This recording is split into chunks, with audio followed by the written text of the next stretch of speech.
Alors, Étienne, tu es mute. Ouais, voilà, on disait oui, on entend bien. Voilà. Oh, Et on super, voit bien. super génial.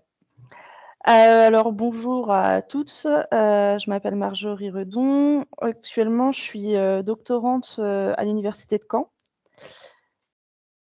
Pour mon parcours universitaire, donc du coup, moi, j'ai fait une licence au Mans en physique-chimie, donc mention physique de l'ingénieur. Donc, je pense que c'est à peu près l'équivalent de la licence que vous avez à Angers, hein. Il y a un codiplôme à la fin de la licence et le master est aussi en commun avec celui entre le master PSI du Mans et la première année en commun avec celle d'Angers.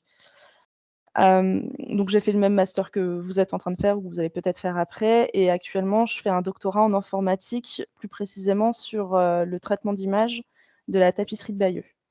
Donc globalement, les thématiques que j'ai actuellement et que vous retrouvez dans le master, c'est les thématiques en traitement d'image, apprentissage profond et un peu aussi de traitement du signal. Donc mon sujet de thèse parle notamment de la tapisserie de Bayeux. C'est une œuvre unique au monde qui est au patrimoine mondial de l'UNESCO. Elle raconte la conquête de l'Angleterre par Guillaume le Conquérant en 1066. Et notre idée, c'est de réussir à la rendre accessible aux personnes aveugles et partiellement aveugles.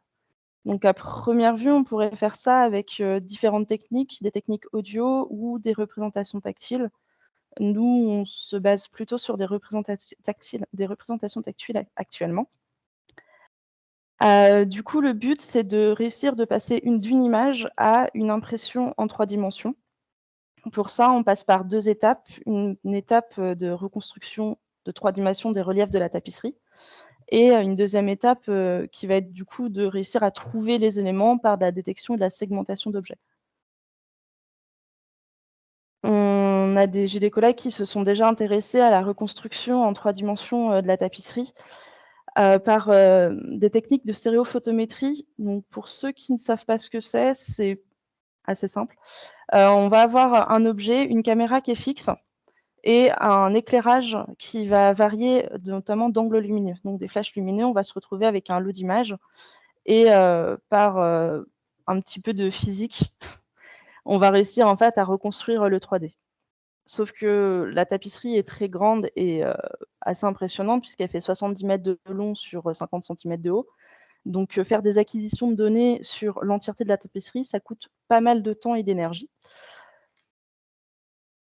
Et du coup, nous, on a eu l'idée de utiliser ce que mes collègues ont fait, donc, et d'entraîner un modèle génératif afin d'obtenir du 3D complètement.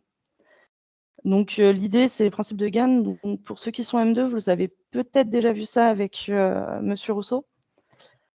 L'idée, c'est de partir d'une image de la vérité terrain qu'on va avoir et du coup de générer la vérité terrain à partir d'une seule image, comme ce que vous pouvez voir en haut. Donc quelques trucs qu'on a un petit peu améliorés nous pour avoir des qu'on a amélioré avec des filtres passe-bas pour pouvoir obtenir une structure fine qui est complètement bien refaite et bien générée.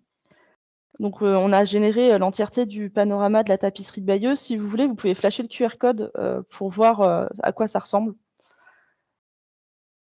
Et ça nous donne un truc qui est vraiment sympa, où on va avoir en fait un panorama multimodal qui va être aussi accessible du coup à des scientifiques, donc avec des choses en lumière, avec différents éclairages, notamment de l'infrarouge ou de l'UV, et aussi du coup de quelque chose qui va ressembler en violet à ce qu'on appelle du coup des cartes de normale. C'est ce qui permet de reconstruire la 3 dimensions. Ce qui est pas mal aussi avec cette application de carte de normale, c'est que, comme je vous l'ai dit, on va pouvoir la coupler pour obtenir des impressions en 3 dimensions, donc en passant par de la détection et segmentation d'objets. Par exemple, avec un masque RCNN, où là, en fait, on va apprendre à l'algorithme de la même façon à du coup trouver les éléments et savoir les détourer. on a encore nos images qui sont fournies par le musée et on va du coup réussir à segmenter tous ces éléments. Et une fois qu'on va avoir du coup la 3D plus les éléments, on va attribuer des auteurs à chaque objet.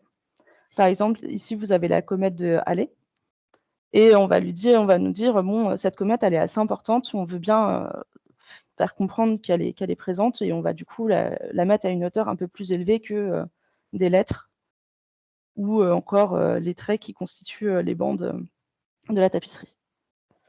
Et enfin, on imprime ces objets et on les fait tester à des personnes, aveugles ou partiellement aveugles.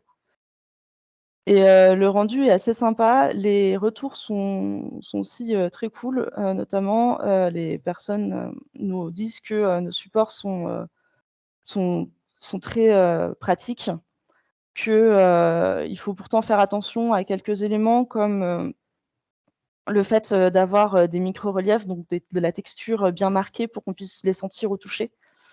De faire attention aussi puisque certains éléments sont assez complexes et des fois des objets sont occultés par d'autres et du coup on a plus de difficultés à les percevoir et comme on peut se douter, donner un objet, à quelqu'un sans lui expliquer le contexte ou sans aucune indication, c'est très compliqué.